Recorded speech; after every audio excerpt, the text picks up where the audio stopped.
The LinkedIn Podcast Network is sponsored by TIAA. TIAA makes you a retirement promise, a promise of a guaranteed retirement paycheck for life.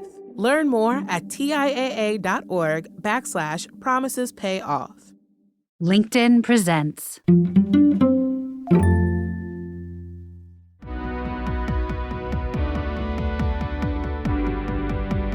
I'm Maura Aarons-Mele, and this is The Anxious Achiever, the show that looks at the intersection of our mental health and our work, and how we can all do both better.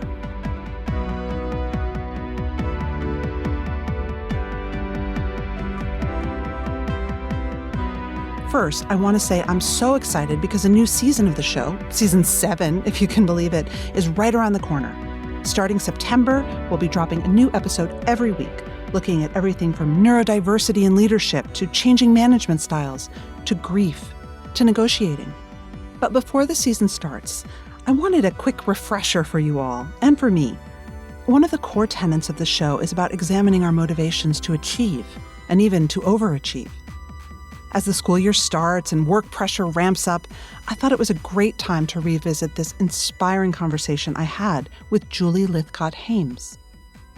Julie is the author of the New York Times bestselling book, How to Raise an Adult, Your Turn, How to Be an Adult, and her memoir, Real American, in which she shares her personal battle with the low self-esteem that American racism routinely inflicts on people of color.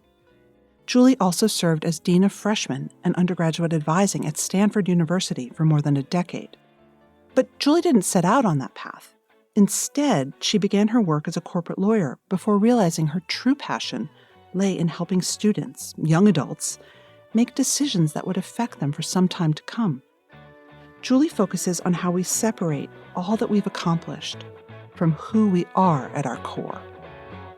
We start our conversation with how and why Julie became such an achiever.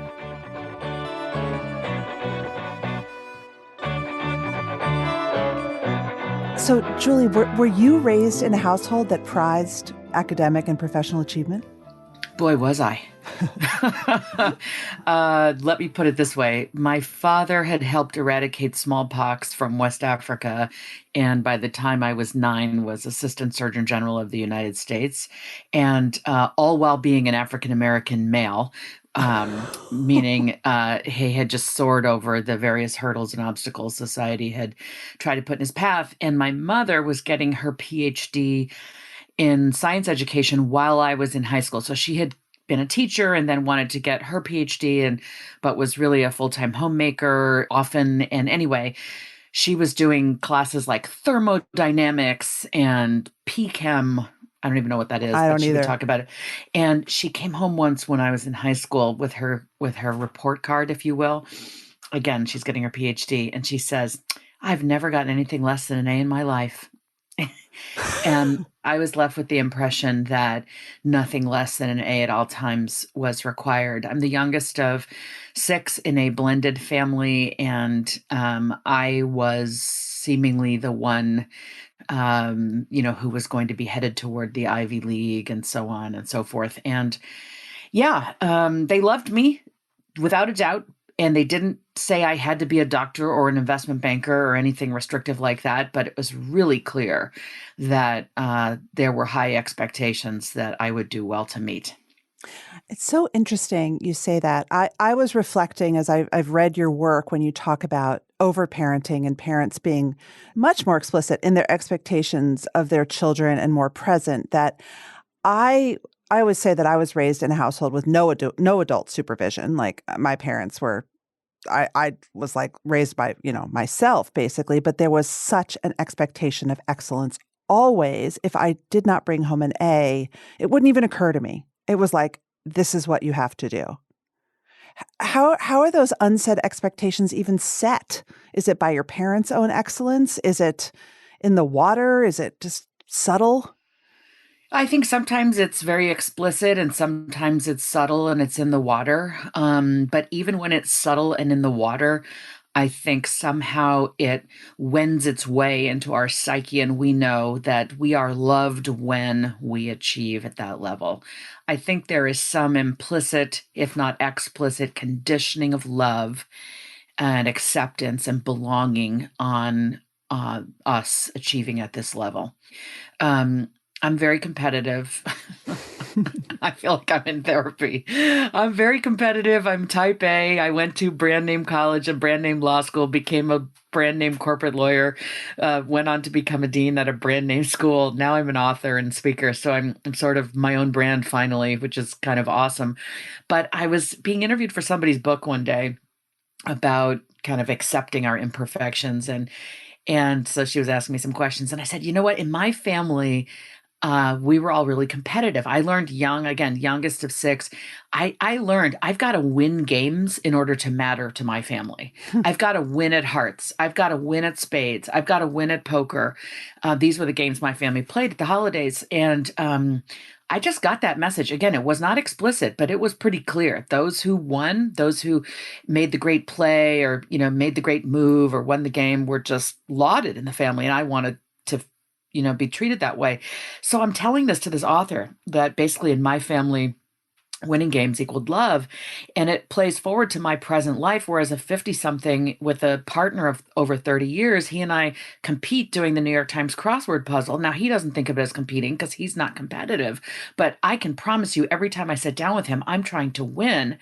So I'm having this insight. I say to this author, so in my family, winning was love.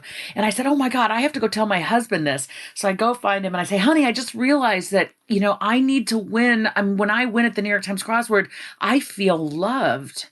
And he smiled his beautiful smile, Maura, and he goes, if I just tell you I love you, should I win? If I just tell you I love you, is that enough? And I looked at him and I said, yes. And sure enough, it has been. He beats me probably, we don't do it 7 days a week, but he beats me, say, 4 out of 5 times. But every single time he wins, he looks up at me and he goes, I love you. And I'm like, thank you. And I keep going. And it's just been this profound insight for me. See, it doesn't, you don't have to go back to try to have a happy childhood. Being an adult is amazing. I always say that to my kids. Being an adult is amazing. But you know what? I think a lot of young adults have, quote, failed to launch in the millennial generation. And I'm saying, quote, because that's not my attitude, but the media says that about them. I think to the extent they have failed to launch, it's because we parents have made adulthood look so unattractive. You and I can sit here and say adulthood is amazing. And yet too many of us today spend all of our time, our waking moments, just hovering over our children, wearing looks of anxiety and concern, acting like taskmasters and micromanagers because they have to get here and they have to do this and then they have to do this and so on and so forth. I think they look in our faces and just think, my God, being an adult is such drudgery. Why would I ever want to do that? Frankly, I think it's true. And I think it's why they're delaying having kids or putting it off and, sort of not doing it entirely. How depressing. Jeez. Oh, well, and you also, you share a statistic in your, it is a statistic in your book from Ellen Galinsky, who is a mentor of mine, about how, when she asked kids of working parents what they wanted, they didn't want necessarily more time with their parents. They didn't want their parents to quit their jobs. They wanted their parents to be less stressed about their jobs. Yeah, absolutely. Less stressed about their jobs and less stressed about the act of parenting. So you became a big deal corporate lawyer. Why? What was it about that? I take it your dad was a doctor and your mother was a science person. So why did you become a lawyer? Well, I think I had to avoid the sciences entirely in order to clear some room for myself in this family, and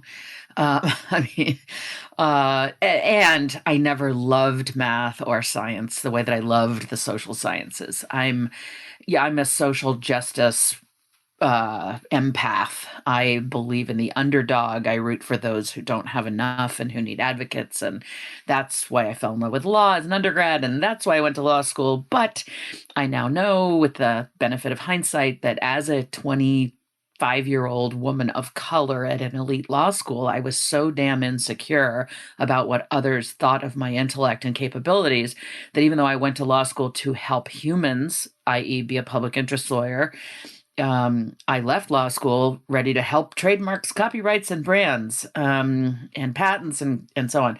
I just chose really badly for myself. I should not have been a corporate lawyer. And And I lasted for 4 years. I was at a wonderful firm, Cooley Godward, here in Palo Alto, as the internet was being born. Very exciting, sexy time for intellectual property. I'm a litigator. I've got a litigator's personality. I grew up in kind of an argumentative family. That was just natural. But the work was not an alignment of my values and my skills. I was good at it. They were kind to me in the grand scheme of corporate law. I mean, I think I had it pretty darn good in terms of how I was treated and the people I worked with. And, they were grooming me for greater things, but it was sucking the life out of me one billable hour at a time because I wasn't on the planet to protect trademarks. I was on the planet to protect humans. So when did you realize that? I mean, was it something that you sort of always knew, but you thought you got seduced by corporate law? Like, how does that happen? Well, I didn't realize the insecurities that I alluded to that made me choose badly were not revealed to me until my 40s, when I was doing a lot of work with a terrific executive coach at Stanford who was helping me figure out how to be a better colleague. And so I had to unpack all my stuff, if you will. So I didn't know when I was a miserable young corporate lawyer that I had chosen corporate law in the first place to please others. I just thought I was doing what was, like what got me the applause and the approval. It felt good. Like people like, oh, you're a corporate lawyer. How amazing. Oh my gosh. I'm shopping at Ann Taylor and I have the Coach briefcase and I'm making it. And I really struggled to align this sort of I'm making it with the inherent internal sense of I can't believe this is my life. I am not happy. I started to have high blood pressure. I went off to, my doctor. I'm probably 26 and she's concerned about my blood pressure and asks me to get a blood pressure cuff and take my blood pressure 5 times a day. And then she was very relieved. She's like, okay, you don't have high blood pressure. You have high blood pressure when you're at work.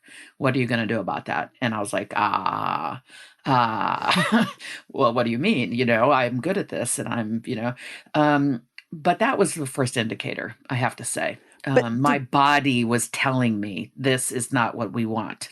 It always does. The body knows, right? The body knows. But did you feel sort of mental strain and anxiety at the time, or did it feel okay in your head?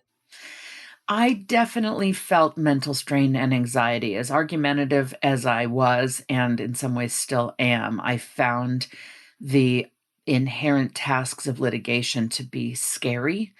The back and forth, the tit for tat. I relished the opportunity to make an argument, an impassioned argument in front of an impartial judge. But psychologically, it was like arguing for arguing's sake and a lot of formalism and formality that just seemed to be like, why are we doing this? There's so much paper. Why is, what is the point? I lasted for 4 years. I was at my firm for 3 years to the day. And then I went in-house at Intel and I didn't even know what a microprocessor was. And here I am working for Intel and where I'm protecting Pentium and bum, bum, bum, bum. That was my job to protect that trademark around the world. Thank you. Thank you. And it's an important trademark. And if you're a trademark lawyer, there are a few brands that at the time were bigger than Intel Inside and Pentium. And yet I just was withering. Like, how did I get so far afield from my own dreams? It's funny. I'm going to interject a little snippet from a letter I got from someone who had read my book, and then I want to pick up on that. And she wrote to me, I started my first job at a law firm near DC, and I spend 1 to 2 hours every day with my door closed crying. I've become stuck in the cycle of living a life that looks good to those looking at me from the outside. And now I have loads of student loan debt. And she went on, and it's interesting how many lawyers have written to me over the years saying, help, I've gotten into this, because something about law in our culture, probably because we all watch so many law TV shows and procedurals and movies, it's very iconic. It's a real stamp of success. We all understand that. And yet, I think a lot of really smart people get stuck along the way. Well, I think when you're really smart, you get a lot of feedback from the world about what you should do with your life. Yeah. And if you're smart and sciencey, they want you to be a doctor or an engineer. If you're smart and servicey, they want you to be a doctor or a lawyer. If you're great at argument and writing and storytelling, they want you to be a lawyer. It's And who's they? Who's they? Right? They, yes, great question. Besides your The super they ego, right? The they who judge us, including our superego, but also often our extended family. Kids today and back in our day dread that Thanksgiving dinner conversation with grandpa or uncle or aunt so-and-so who's going to ask you what your plans are and going to scold you if your plans don't comport with their sense of what's right and wrong. So you quit. You quit law. You quit corporate law. You quit Intel. Did you tell everyone you were quitting? Did you do it quietly? Oh, I doubt I was quiet. I'm not a very quiet person and really wasn't quiet then. I didn't know how to be quiet. I'm an extrovert and an oversharer and all that.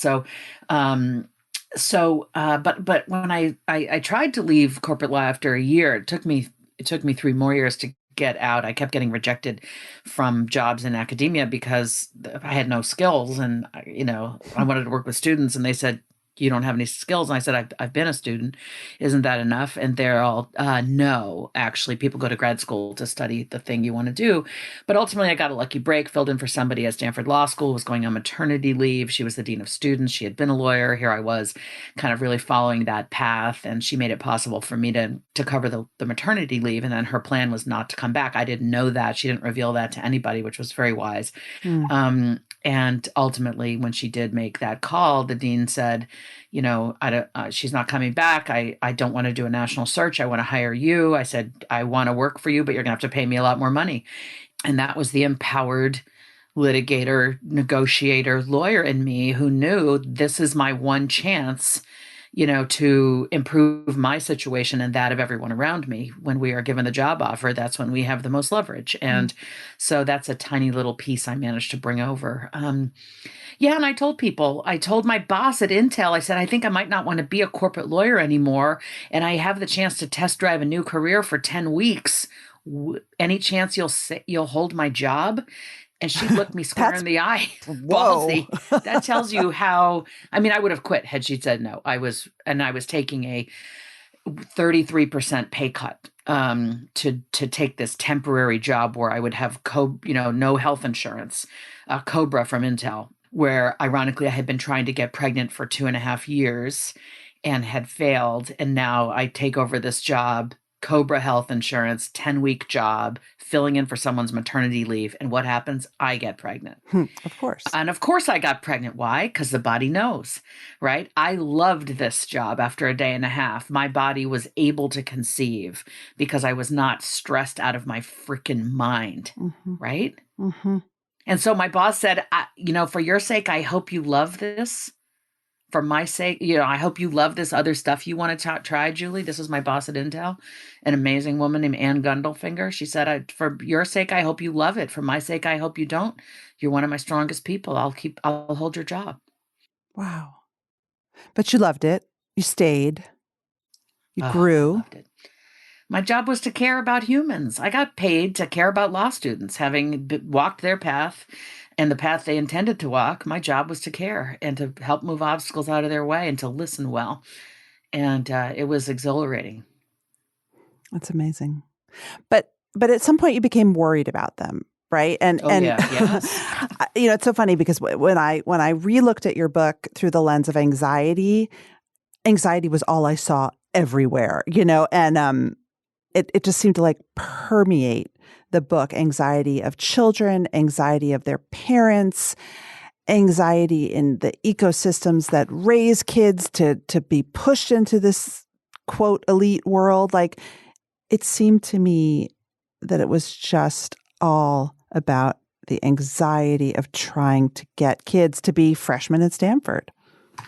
Yeah. So caveat number 1, this wasn't all my students. Caveat number 2, this wasn't just a Stanford thing. I was seeing at Stanford a growing number of students who were showing up on our campus the way students were showing up at hundreds of campuses. This wasn't just an elite school phenomenon. This seemed to be something that had changed in childhood. And it was basically this. They were more and more accomplished on paper every year, but they were less and less familiar with their own selves every year, which I knew because I made it my job to know them and know what mattered to them and know who they were so I could help them on their path. And they were, so they could point to what they'd achieved. They could show off their thick childhood resume, but I couldn't see the evidence in their eyes that any of that stuff mattered to them.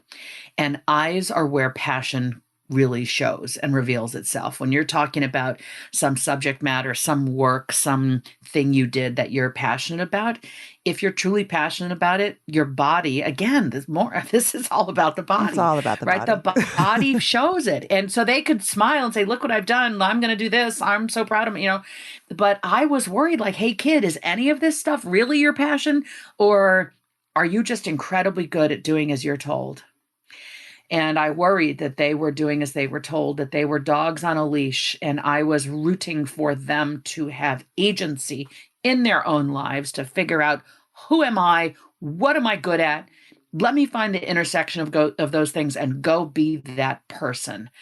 And over the years, as more and more students showed up with less and less of this agency, because it wasn't just, what do I want to do with my life? It was parents then showing up to wanting to argue with professors about grades and wanting to get involved in roommate disputes and wanting to, always being on top of, when their next test was or what their homework was.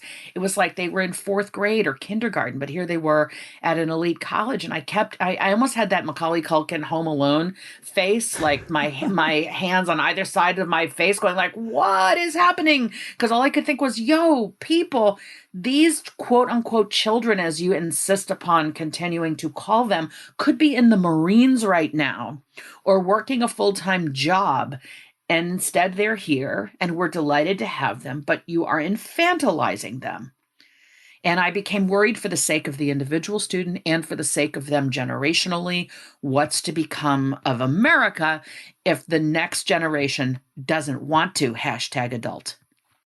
The LinkedIn Podcast Network is sponsored by TIAA. In the last 100 years, we've seen financial markets swing, new currencies come and go, decades of savings lost in days, all showing that a retirement plan without a guarantee, quite simply, isn't enough. So more than a retirement plan, TIAA makes you a retirement promise. A promise of a guaranteed retirement paycheck for life. A promise that pays off. Learn more at TIAA.org/promisespayoff. What I want to drill down on, and I actually see it from I'm in a good mood today, so I'm seeing it from a joyful place, and maybe this is part of, quote, becoming an adult, is that process of understanding the difference between what you've accomplished and who you are, as you so eloquently put it, but also who you want to be and what you want to accomplish, as opposed to what you've always been shoulded into doing. That process is so beautiful if you can survive it. Yeah, absolutely. It's a process. It's beautiful. It's ugly before it's beautiful.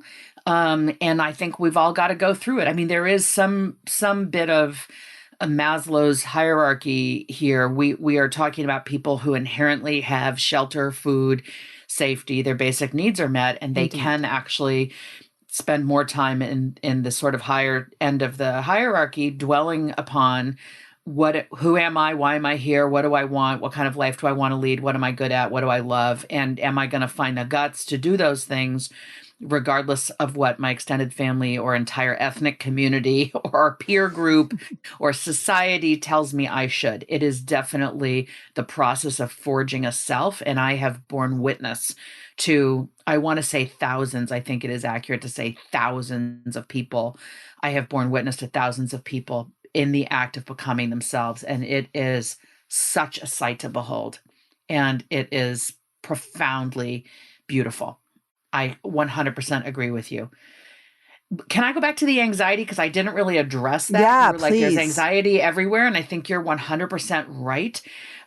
We parents today have way too much of our sense of self caught up in who our kids are. So it's my ego needs you to know what my kids have accomplished today so that you might think well of me today. It's very, the gradations are day by day. It's, how did my kid do on this quiz? How did my kid perform in today's game?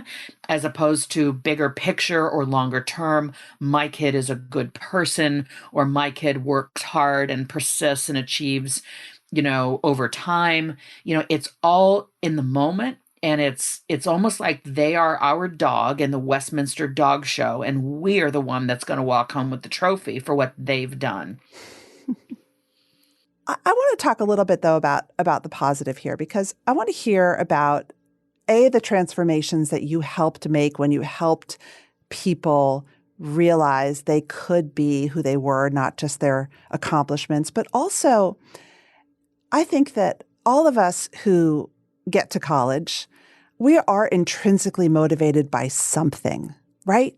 It may not be what we've gotten to college to study, but we are motivated. There is something in us that we love to do and can do amazingly well.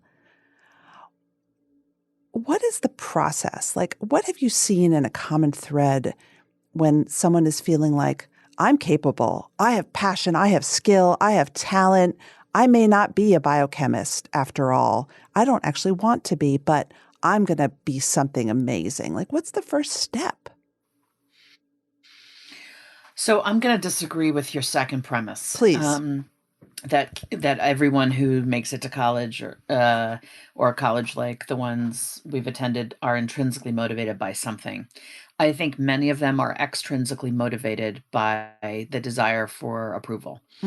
Okay, so Yes, they are absolutely. pursuing, I'm not doubting right? that. That's not intrinsic. No. That's extrinsic.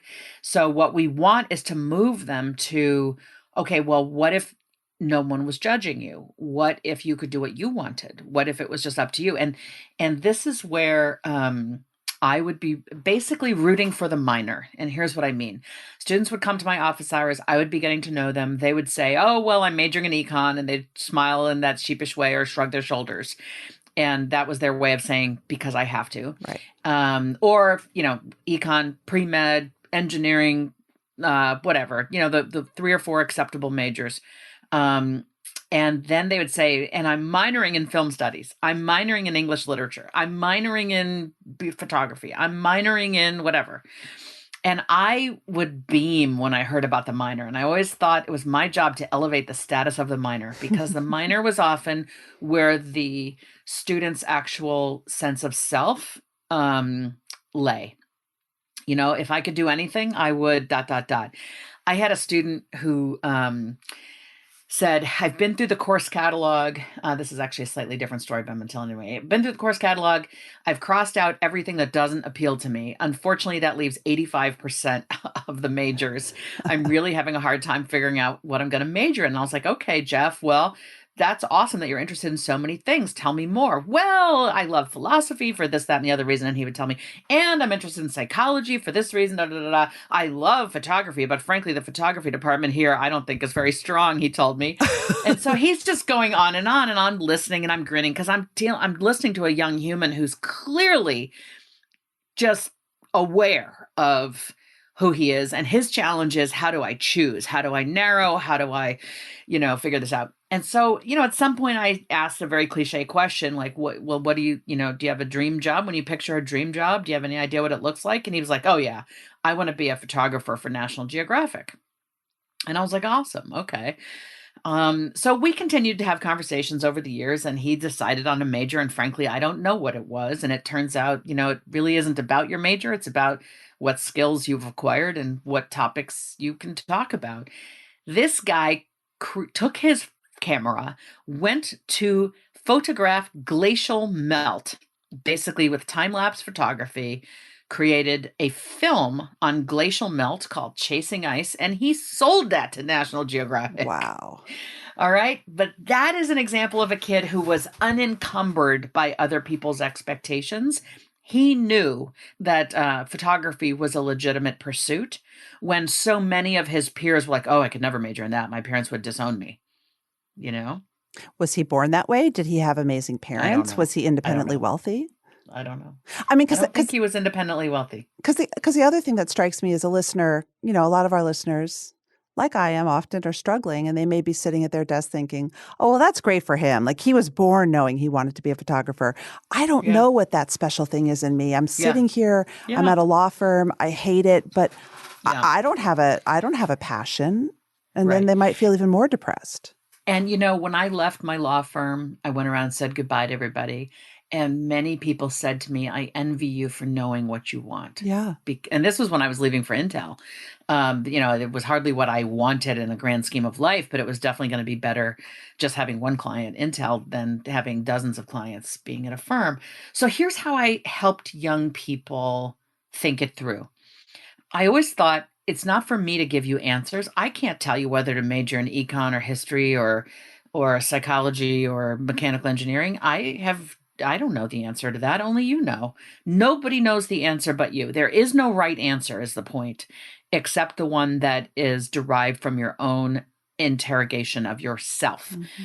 And so I was trying to help students listen for their inner voice, which is often it's a voice that shows up in a stomach ache. It's a voice that shows up in stress and anxiety. It's that body saying, I am not okay with this. And on the positive side, it's that voice going, oh, I really love it when, I really am excited when. I try to get them to tune into that inner voice. And I would say, try to discern it from the cacophony in your head of other people's expectations. You are not here to lead someone else's life. And the more you get familiar with your own voice, the more you know what it sounds like, the better you will be able to hear it as it continues to speak to you. And then as you finally hear that voice, the next step, which is probably even harder, is finding the courage to honor what it tells you. These are all choices. How much money you need to survive on is at a certain level choice, right? We choose the communities we live in. We choose to live in a community where the median rent is this and the median mortgage is this. And this is right. We're making choices constantly. And when our inner voice starts to really beckon and say, you know what, this life will feel good and true if I am doing the following with it, we're able to be braver about, you know what, I can't live here and I've got to move to such and such, because that's the fertile ground for me to plant my dream in. My last question is, what is sort of inner voice training 101? I think a lot of us get really good at turning off that voice. Well, it's funny, but I'm going to go back to a concept we've named already between us 3 or 4 times, which is the body. The body will tell us how we're doing before the brain can register, an analysis of it and a labeling of it. The body tells us. Okay. So if you're trying to discern your inner voice, I'm recommending that you develop a mindfulness practice where you let the clues from your body grow clearer by noticing them. So this is what I did through the help of my amazing coach, Mary Ellen Myers, who really helped me turn things around in my 40s. She helped me sort of start to pay attention to, when are you feeling an emotion? When are you getting upset? When are you getting really passionate? Let's see if you can notice it happening so that then you can decide what you want to do with it, if anything. And I began to notice that when I was feeling frustrated, it was my voice got really gravelly. I already have a low voice, but when I'm feeling pushed to my corner, or I'm in fight or flight mode, I have a voice that's a whole register deeper and gravelly, and my mouth gets dry. And I started to be able to notice the feeling of my blood pressure rising. I actually learned that back as a lawyer, starting to pay attention to that. But anyway, the body starts to reveal. And if you take an interest in that and this mindfulness practice, you can say like, hey, wow, I'm feeling really stressed right now. I'm feeling afraid. What just happened such that I'm feeling this way? I mean, I'm talking about negative things, but this also works for positive things. I'm feeling amazing. I'm feeling really joyful. I'm feeling gratitude. What's going on? Oh, it's this. It's because I just did this. Oh, it's because I just had that conversation, or I just did this work. let the body be the little clue giver to you about what you really want, whether it's something you desire or something you're afraid of. Pay attention to what the body's signaling to you, start to process it analytically, and you'll be much more in tune with yourself. That's it for today's show. The Anxious Achiever is produced and edited by Mary Dew. Our assistant producer and sound engineer is Nick Krinko. As I mentioned at the top, we'll soon be back for season 7 of the show, returning to the LinkedIn Presents Network. We'll have new episodes drop weekly starting in September, so make sure to subscribe or follow us now if you haven't yet. And if you have a story to share or an episode idea, I would love to hear it. Send me a message on LinkedIn, I'll always write back, or tweet me at MauraAM. From LinkedIn Presents, this is Maura Aarons-Mele.